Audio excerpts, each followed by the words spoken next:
एक बार भगवान शंकर पृथ्वीवासियों पर कुपित हो गए और माता पार्वती को साक्षी मानकर संकल्प किया कि जब तक पृथ्वीवासी नहीं सुधरेंगे तब तक वे शंख नहीं बजाएंगे। देव जानते थे कि शंकर भगवान शंख बजाएंगे तभी बरसात होगी। इससे घोर अकाल पड़ गया। पानी की एक बूंद तक नहीं बरसी।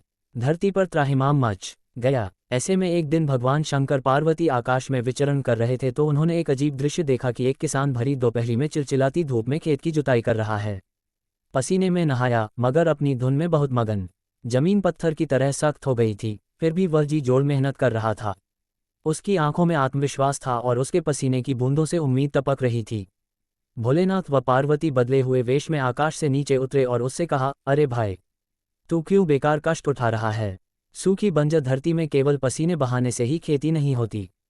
किसान ने हल चलाते चलाते ही जवाब दिया, हाँ बिल्कुल ठीक कह रहे हैं श्रीमान, मगर हल चलने का गुण भूल न जाऊं इसलिए मैं हर साल पूरी लगन के साथ जुताई करता हूं। जुताई करना भूल गया तो केवल वर्षा से खेती हो सकेगी क्या? मेहनत का अपना ही परम आनंद है। मैं लोभ के लिए खेती नहीं करता। किसान की बात सुनकर महादेव को भी लगा कि मैं भी तो परम आनंद की अनुभूति के लिए ही शंख बजाता हूँ। मुझे भी शंख बजाए एक बरस बीत गए, कहीं शंख बजाना भूल तो नहीं गया।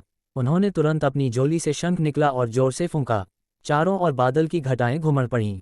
बिजली चमकने लगी और जोरदार बारिश होने लगी। इस वर्षा के स्वागत में किसान के पसीने की बूंदें पहले ही खेत में गिरकर चमक रही थीं।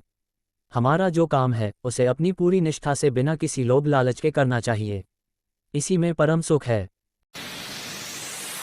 मंगल मूर्ति राम दुलारे, आन पड़ा अब तेरे द्वार।